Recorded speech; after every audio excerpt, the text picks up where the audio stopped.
Hey everyone, today we're going to get you on your way to mastering the brand new and improved Incisive Instigator Ashe in Apex Legends. There's never been a better time to play one of Apex's most aggressive legends, so if you are looking for tips for her entire kit, gameplay examples, and more, sit back, let's get started. When it comes to Ashe, her kit has been tuned to be very aggressive, which does mean her role in the squad is going to primarily be the fragger, but she's also an incredible in-game leader. This is because her passive deathbox ping can help guide matches, whereas her ultimate can help lead the way on rotations or when taking fights. As for her tactical ability, this is an ability to help control space by snaring enemies and giving her more time to make that play. This means Ashe mixes together skirmisher, recon, and of course, assault legend properties. Arguably, the most important part of Ashe's kit is going to be her passive ability, and this is Predator's Pursuit, which does contain two parts. The first part is some nice deathbox tracking or pinging, and the second part is her newer dash movement ability. Basically, Ashe can see up to 180 seconds in the past as to where enemies have died. This is done by looking at the map and seeing the icons as to where enemy players have fallen. Ashe can relay this information to her team by pinging the icons as well. There's a couple tips and things to know with this passive, and the first is that it is low-key incredible to help you determine how you want to play. Playing ranked and want to bypass some of the really bad areas on the map, look at that map and see where enemies are dying. This can better inform you as to what spots you may want to avoid so you can rotate to the end game position or just avoid a bad mid-game fight. Second to this is that you can use it in the opposite fashion. If you are playing pubs or you want to play ranked more aggressively, the death boxes showing up can be a huge way to help you rotate around from fight to fight or even locate a quick third party if a few death boxes all popped up on the map at once. The second part of Ashe's passive is going to be the one thing that gives her that real combat power, and it is her omnidirectional dash ability. I've broken this down into three parts from basic tech, more advanced tech, and some specific examples. The basic function of the dash is a double jump. So when you are in the air, hit your jump key or button and you are going to dash. Now the dash is not based on the direction you are looking, and it is based on what direction you are holding with your movement input, and thus this is going to let you more quickly move in any direction at any time that you want. The dash, however, is purely a horizontal movement ability, and it's not going to give you much, if really any, verticality, which is important to know as we move forward. The dash has a fair 10-second cooldown, which does mean that more or less you probably should be using this thing basically all the time in fights, when you are moving through open areas, escaping, or even when you are just rotating. Speaking of rotations, the dash can be combined with other movement tech to increase your overall speed and momentum, which is one of the biggest things to take note of. Simple speed boosts of slide jumping and edge sliding into a dash can help you quickly rotate and get closer to enemies who might be running away or are trying to rotate past you. This means map knowledge and understanding the small nuances of terrain is going to be huge, so you can jump slide into a dash, then slide down a hill, and then you could edge slide into another dash, and so on and so on. This kind of gives Ashe a lot of similarity to Pathfinder and his grapple. Really knowing all the maps and where you can slide out of that grapple, much like Ashe with the dash, is going to be key to know. This might all sound really basic, but it is unbelievably important, so you can take what is a simple movement tech and use it for the more advanced items we are going to highlight shortly. Moving into the more complex uses, let's look at comboing zip lines and super gliding. For zip lines, there's a ton of spots on all of the maps where you can manipulate the entrance and exit points to travel more quickly across certain areas. Additionally, if you are fighting around vertical zip lines, you can hop off and dash backwards or forwards, more or less breaking enemies' necks by boosting past them. I also find that jumping off zip lines and using the dash to get around the stairwells in the zipline buildings can also make it very difficult for enemies to chase you, and you can become very elusive as they aren't going to really know what floor you're on because you can dash around the corner so fast. While the dash is a powerful movement ability and an overall movement tool, I would argue it becomes even more powerful the closer you are to enemies, as it is very difficult to track that aggressive shift in momentum that Ashe can bring. This makes fighting in buildings, hallways, and even more enclosed areas with enemies nearby really start to lean in the favor of Ashe. If you're trying to go even further with your movement, super gliding into a dash is a monumental way to enter fights with extreme velocity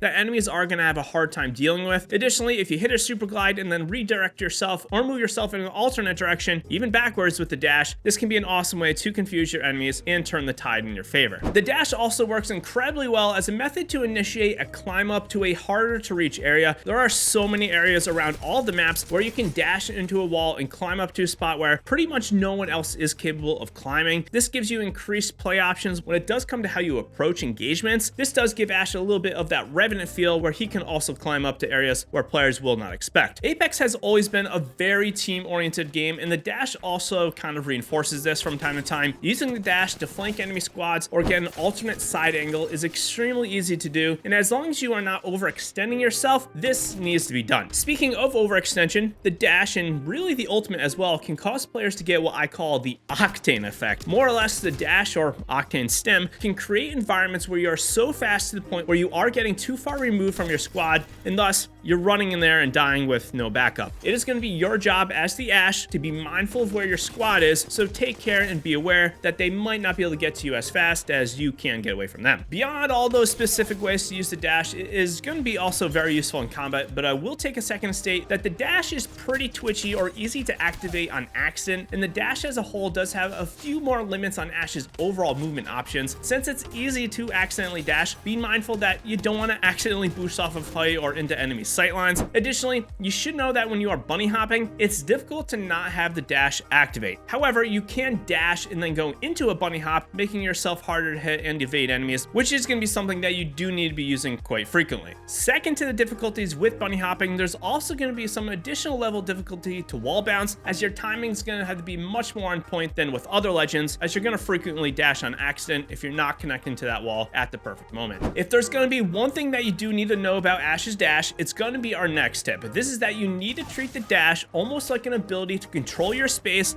your pace of play, and the engagements you are in. Since your weapons are active even when you do dash, say unlike Valkyrie's jetpack, you have the ability to control your immediate surroundings by dashing to enemies to drip them up or dash away from enemies if they are pushing in and getting the advantage in a fight. One of the best things you can do is to understand who you are fighting and what weapons they are using. If an enemy is just outside of SMG range and you are using something like an LMG or AR, dashing to them and using your SMG or shotgun is a really great way to control your pace of play. And likewise, you can do the opposite if an enemy pushes in. You can dash backwards and shoot them with a longer range weapon to reduce their time to kill and increase your chances at getting that counter knock. We will talk more about the upgrades as we go on and how we can use the dash with her other abilities, but know that one of Ashe's second set of upgrades is to get a second dash charge or ultimate charge. In my eyes, I think the dash upgrade is going to be the pick for an aggressive player, and if you do take this, you get a lot more control over your fights, as you can dash way more consistently or back to back to massively increase your momentum and play options. That being said, the double ultimate charges is also pretty great, and we will get to that later on. Before we get to Ashe's tactical and ultimate, let's quickly talk about her being part of the Assault class of Legends, plus a little disclaimer I have in regards to this. Since she is in the Assault class, she does get all of the following extra perks. She gets to open the Assault or Red Lupin's extra compartment for some better attachments and loot. Her weapons will automatically reload after 2 seconds of being stood. She gets 2 extra slots exclusively for grenades, increasing her potential playmaking options. And lastly, when she does crack an enemy's shields, she gets a 40% speed boost for a short time, faster reloads, and she will highlight enemies for 2 seconds through walls for the entire team. In a lot of ways, between Ashe's ultimate portal and dash, she is somewhat a movement legend now, and I could see Ashe getting moved to the skirmisher class in the future as a way to combat her overall power and give her a little bit of a nerf. Additionally, I can see the Assault class getting a nerf much like the support legends did after the season of supports. If this happens, I'd expect that she does lose part of her Assault legend bonuses. Just something to keep in mind. She's still going to be very relevant, and as for the overall playmaking and tips in this guide, nothing is really going to change in relation to this. Do me a favor and hit the like button if you are enjoying the guide, and drop a comment of which legend I should cover next. I always want to post the content that you want to see. When it does come to Ashe's tactical, this is going to be called the Arc Snare, and while it's a mega simple ability in operation, there's a surprising amount of ways that you can use the ability. For basics, the Arc Snare will catch enemies who are trapped inside of its 4 to 5 meter radius, preventing them from moving outside of just a couple of meters. At its base, the snare lasts on the ground for 5 seconds, and the recast timer is 20 seconds from the moment you send it out, not the moment that it lands on the ground or hits an enemy. The snare does a small amount of damage, 20 to shielded enemies, and 10 to health if it does hit an enemy with no shields. The snare as an ability is fairly versatile. For one, while aiming down sights, you can use the snare. This is great for more accurate placements at range if you need to really be accurate with its use, and if you do, however, need to cancel the use of the snare, meleeing or punching will let you stop using the snare and save the charge. Likewise, you can also use the snare when you are popping healing items, which will help you control space such as doorways or halls to stop enemies from pushing in. However, my personal favorite is the snare grenade combo. You can hold your snare ability, spinning it up, and also hold the grenade that is ready to be released. If you release your snare and the grenade at the same time, this will more than likely cause huge damage to enemies, and really there's no way for them to avoid this combo if they don't see the snare coming at them. Arc stars usually work best as as they can be placed very accurately, but frags do have a little bit more damage potential with the trade-off of them being harder to accurately place. And just because you might be wondering, there is no benefit to holding your snare in your hand and spinning it a little bit more. This isn't going to charge it up. You're not going to do more damage. It's not going to go faster. Tapping the ability does the exact same thing as holding the ability and then sending it out. Due to Ashe having a lot more versatility via her dash these days, this does make her a little bit better to capitalize on the snare and dash combo. Since the snare prevents enemies from moving, if you are able to snare an enemy, you can then use the dash to close the gap and take the fight directly to enemies. This makes it better than ever to use when you are entering a fight, as enemy play options and mobility are going to be limited. Second to this is to use the snare on enemies late rotating out of zone or with the ring at their back. Getting caught by a snare in a ring 3 or later situation means the enemy is pretty much guaranteed to be dead and you're going to get the easiest free knock. The snare damage is fairly minimal, but if you do get an enemy to actually one-shot less than 10 health, sending out the snare to confirm a knock is a trick that you will need to keep in the back of your mind. If enemies are aggressively pushing you, the snare is also a great tool to be used in a situation where you need to slow enemies' advancement. We will get to the snare upgrades in a moment, but if you have 2 or 3 enemies advancing on you and you use that snare to hit one of them, this will almost certainly split them up and make what is a bad situation a little bit better for you.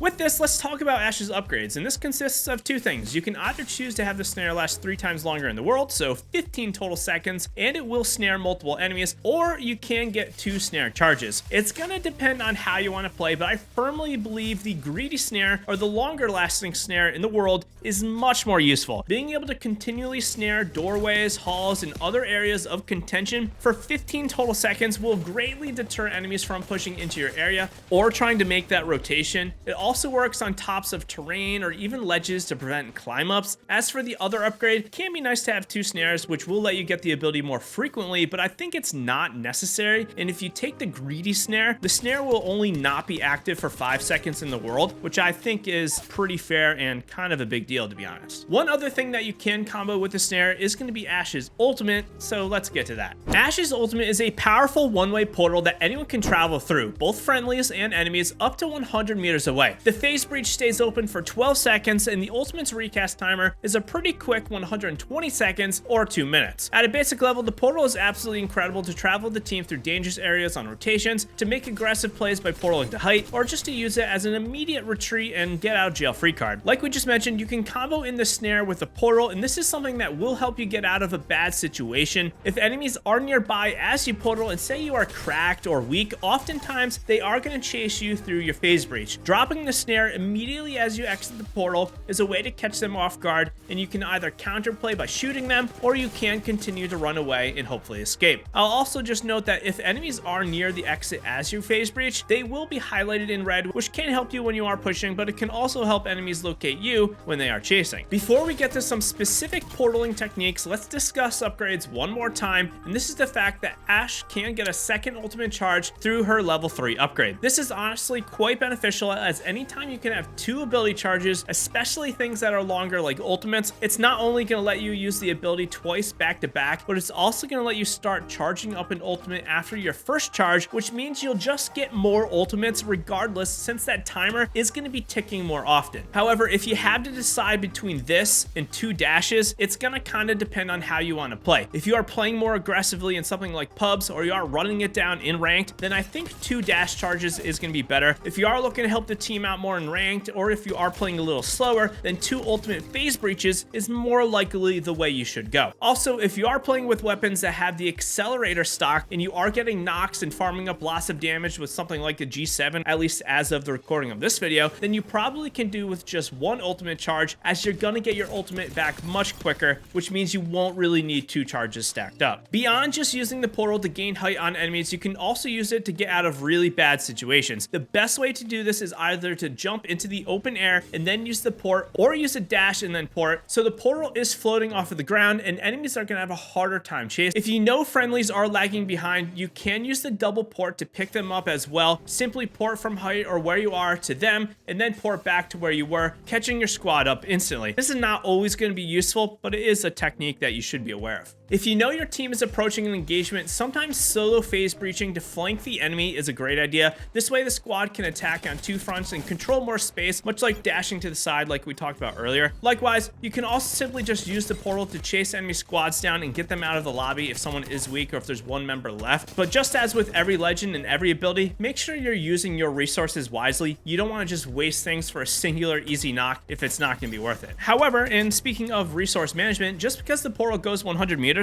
does not mean you have to use it for the max distance every time. Short portals to height or short portaling just to get out of a pushing enemy sometimes can be enough to make a pretty big difference. Similarly to this is that you can portal knocked teammates. Just make sure you are standing on the ground when you activate the phase breach, and you will be able to transport them and hopefully get a revive. Let's break down some in-game examples of how to use her abilities beyond just what we have been showcasing throughout this video, as sometimes narrating and letting you see my decisions is going to help you immensely. First though, when it does come to weaponry on Ashe, close range and mid range should absolutely be a priority. You'll want a shotgun or an SMG secondary so you can take advantage of that dash and snares when you do make a push. However, sometimes you can skip something like an assault rifle, because having long range and close range means that if you do get a knock from far, you can then phase breach onto your enemies and use your close range weaponry. Our first example is a really great showcase as to how fast you can close that gap with the dash. We're gonna get an enemy here, absolute loot. I'm gonna do 2 dash taps to get up to them. I am gonna be able to kill them very quickly and efficiently, and then it's worth noting that after this I can dash back, get to my team really quick, and basically we do get a free kill. Second to this is to show the atypical power of the dash. I get an Octane here, absolute, and I'm just gonna dash up to him and melee in the head because I did run out of ammo.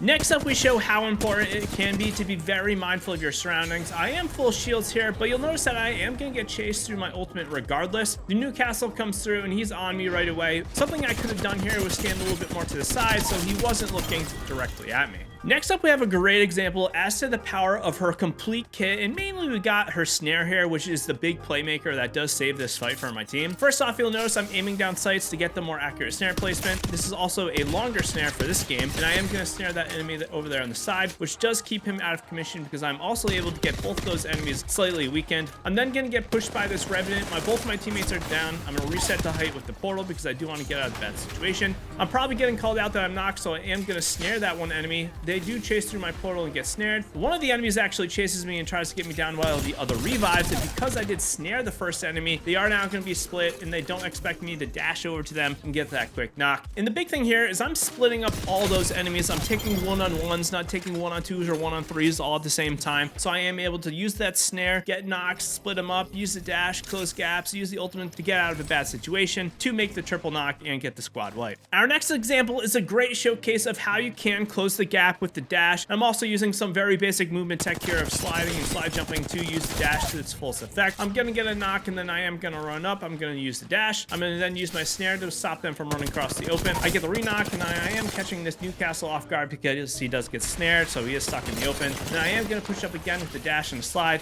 and get the full wipe. Our next example is a wonderful showcase of how you can use the ultimate to get out of a bad situation, and also using the ultimate in a way that you're not using the full 100-meter teleport. I'm gonna drop down here to take this fight. I miss a couple of shots. I'm kind of realizing I'm in a bad situation. Now I even accidentally dash off of height, but I am able to go back down and get the counter play. And I do get 2 knocks, and as well I am using snare here to better reinforce the enemies from moving. In this engagement, I'm just showing how powerful it is to chase an enemy down. Overall, this enemy player is trying to get away from me, and I'm using the dashes and slides and ultimate portals to get them knocked. And then you will notice I am going to use my portal to instantly reset. This is also kind of an example of how quickly I could get separated from my team. I got all the way down that hill really fast and my team was still stuck up on top. If I didn't have an ultimate, or if I didn't realize that enemy team was at the bottom, this could have been really bad. Our next example is going to be a great showcase of using the phase breach to both get out of a bad situation as well as capitalizing on getting a knock. I'm going to get this ballistic down pretty quickly by using the L-Star. It's absolutely busted right now. I am then going to use my phase breach just to go back and get up to height. This is going to help me get a battery off and just reset. I'm then going to start sliding forwards because I did not get chased. I'm going to look to try to finish up my knock. I can't find the player. I managed to see this lifeline. I'm going to get a knock here. I'm then going to pop the battery. I see the last guy is on the roof, so I am going to phase breach right onto him and take the fight to him. You can see that the player was was highlighted in red. I am then using my dash just to get lost and again try to reset and get healthy before I do take the final engagement. When it comes to Ashe and her overall place or rank in the meta, as of the making of this video, she is absolutely busted. Absolutely a top 5 legend in the game. She's going to be one of the best fragging legends in the game, and unless she gets a substantial amount of nerfs or even items removed from her kit, she's going to be great for quite some time. Be sure to check out this video for more ways to improve your skills instantly. Hit that like button if this video was helpful, and I will see you in the next one. As always, happy gaming, legends.